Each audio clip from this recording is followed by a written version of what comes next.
시작할게요. 안녕하세요. 책에서 길을 찾는 북TV 365 공원데이트 시간입니다. 한 차례 눈이 내리고 난 뒤에 한파가 더욱더 심해진 것 같은데요. 여러분은 이 추운 겨울을 어떻게 나고 계십니까? 예부터 겨울 나기 또 월동 준비라는 말이 있듯이 어쩌면 겨울은 우리에게 한 고비의 계절이 아닐까 싶은데요. 저는 겨울이 되면 더 외로워지는 것 같고 좀 이렇게 쓸쓸해지는 것 같고 또 혼자만의 생각도 더 많아지는 것 같은데요. 그래서 오늘 봄원 데이트에서는요, 이러한 겨울 감성에 잘 어울릴 만한 이야기를 조금 해보려고 합니다. 저는 오늘 진행을 맡은 최진아고요. 제 옆에는 지금 나에게서 내리고 싶은 날의 저자 박후기 작가님 모셨습니다. 작가님 안녕하세요. 네, 반갑습니다. 작가님, 그 한 출판 유통업계 통계에 따르면요, 그 독서의 계절이라고 잘 알려진 가을보다는 오히려 12월에서 1월, 그러니까 겨울에 그 책을 찾는 사람들이 더 많고 또 도서 판매량 또한 더 높다고 밝혀졌어요. 그리고 작가님의 이 책 나에게서 내리고 싶은 날의 출판 시기도 올 12월이었고 겨울이었잖아요. 저는 개인적으로 이 책을 읽으면서 되게 겨울과 잘 어울리는 책이다라는 생각을 좀 느낌을 받았거든요. 혹시 이 책을 겨울에 내보이게 된 뭐 특별한 사연이나 이유가 따로 있을까요? 그건 출판사 측하고 얘기는 했지만 근데 가을이 책 읽기 좋은 계절은 맞는데 반대로 생각하면 놀기에도 좋은 게 네. 조금 책 안 읽죠 사람들이. 12월에 굳이 겨울에 낼 생각은 없었는데 시간 조절을 하다 보니까 그렇게 됐고 또 겨울에 또 책 많이 읽고 또 12월 크리스마스도 있고 해서 이런 책 가지고 누가 선물도 하고 그러면 좋지 않을까 그런 조금 얄팍한 상술. 네, 제가 계속 겨울 이야기를 조금 했던 게요. 그 작가님의 책에 보면 유독 봄이나 여름보다는 가을과 겨울이라는 그런 단어가 많이 등장을 하더라고요. 혹시 작가님이 갖고 있는 가을이나 겨울의 의미는 어떤 것을 갖고 있는지? 느낌, 그러니까 시나 소설도 뭐 그렇겠지만 예술이라는 것이 이제 그 작가 예술가의 어떤 감성을 어떻게 드러내는 거잖아요. 저는 개인적으로 여름 뭐 이런 때보다는 겨울 약간은 좀 자기 혼자 대면할 시간이 많아지는 게 겨울이에요. 근데 이제 시든 사진도 그렇지만 예술은 혼자의 작업이거든요. 그러니까 자기하고 자주 맞출 수 있는 거죠. 그러니까 외롭다고 표현을 하지만 저는 그게 오히려 더 도움이 된다고 생각해요. 여름에는 늘 사람들하고 만나서 놀고 또 마시고 시원하고 놀아다니고 가을에 그러는데 겨울 되면 아무래도 자기 혼자 있는 시간이 많아지는 거죠. 고독해지는 것 같아요. 고독이라고 굳이 표현한 거 아니에요. 네. 또 책 제목이 나에게서 내리고 싶은 날이잖아요. 제가 책을 읽어보니까 그 나에게서 내리고 싶은 날이라는 제목의 글에 보면은 작가님은 나는 가끔 시에게서 내리고 싶은 날이 있다라고 쓰셨어요. 시인으로서의 삶에서 나에게서 내리고 싶은 날 외에 또 개인적으로 나에게서 내리고 싶었던 날이 있다면 어떤 날이었는지. 그 심리학자 칼융이라는 사람이 예전에 이제 가면 얘기를 했어요. 자아라는 것 외에 여러 가지 가면들, 뭐 아나운서는 옆에 있는 나는 출연자로서의 가면을 좀 쓰고 얘기를 해야 돼요. 또 다른 그 시인하고 있을 때는 같은 시인으로서의 가면, 회사에 가면 그 일하는 데서 그 직장에서 또 그 역할이 있어요. 소위 역할이죠, 그 가면이. 무수한 그 역할들 하루에도 어머니 앞에 가면 막내 아들로서의 역할을 또 해야 돼요. 그게 진짜 나인가 나인가 하는 문제. 시 역시도 내가 시인이긴 하지만 정말 내가 원해서 나만의 그런 어떤 바람으로서의 시를 내가 써왔는가, 그냥 눈 떠밀려서 아니면 이제 어느 정도 자리 잡아가니까 탄력 가지고 내가 가는 건 아닌가, 뭐 이런 문제들, 그런 고민들이 늘 있었어요. 그래서 한 번쯤은 나에게서 내리고 싶다는 게 나를 버리자는 게 아니라 진짜 나를 한번 생각해보자는 얘기예요. 너무 많은 가면들이 네. 있으니까 진짜 나는 누구냐 하는 문제에 대한 고민. 제일 어려운 거잖아요. 그렇죠. 근데 너무 우리가 바쁘게 살다 보니까 그 고민을 거의 못하지 않아요. 이렇게 살다 가는 건데 그런 고민이 필요하다고 생각을 했었어요. 또 요즘에 아까 앞전에도 말이 나왔었는데 SNS 시대잖아요. 저도 얼마 전부터 작가님의 그 글과 사진, 글들을 팔로우해서 받아보고 있는데 너무 좋아요. 근데 혹시 페이스북에 자신의 그 글과 사진을 처음에 게시하게 된 뭐 계기나 특별한 이유가 따로 있을까요? 아까도 잠시 말씀드렸는데 글을 뭔가는 좀 하루하루 글 쓰는 일을 계속 해야겠다는 생각을 했어요. 그러면 제가 하루 종일 노트북 앞에 앉아서 뭐 시나 소설을 쓰는 건 아니잖아요. 문득문득 뭔가 하루에 조금이라도 시간 정해서 정리를 좀 해야겠다 생각을 한 게 마침 페이스북에 있었어요. 거기에 사진과 글을 올렸어요. 그게 이제 정리가 되면서 이제 책을 만들고 하는 과정들을 이렇게 해나갔기 때문에 적절하게 활용을 해도 보시는 분들이 그렇게 나쁘게 봐주시지 네, 않아서. 저도 보니까 댓글이 되게 재밌더라고요. 반응들이 작가님이 글을 올리면 그거에 대한 다들 이렇게 생각하는 게 다르더라고요, 느낌이. 그렇죠. 그렇죠. 예.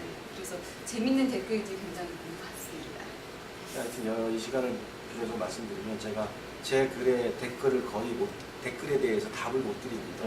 왜냐하면 많은 분들이 계시니까 제가 하루 종일 그것만 할 수는 없어서 죄송합니다.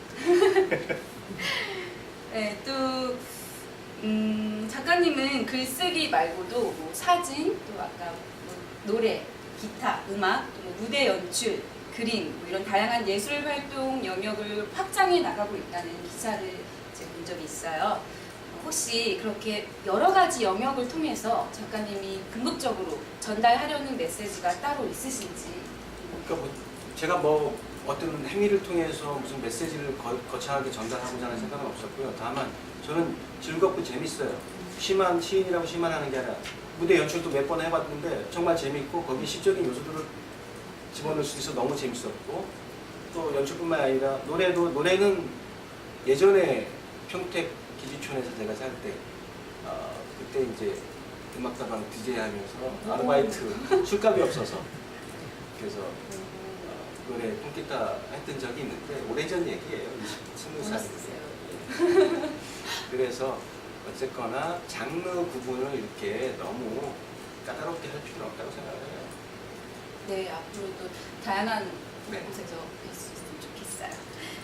또 사진 얘기를 조금 저는 궁금해서 여쭤보고 싶은데, 그 일반 보통 사람들은 사진을 찍을 때 되게 예쁘거나 이렇게 기이한 현상을 보았을 때 찍잖아요. 그렇죠. 그때 카메라를 찾게 되고, 혹시 작가님은 이렇게 사진을 찍게 되는 그 순간이 어떤 순간인지? 분명히 그 순간은 있어요. 순간 포착이니까 사진은.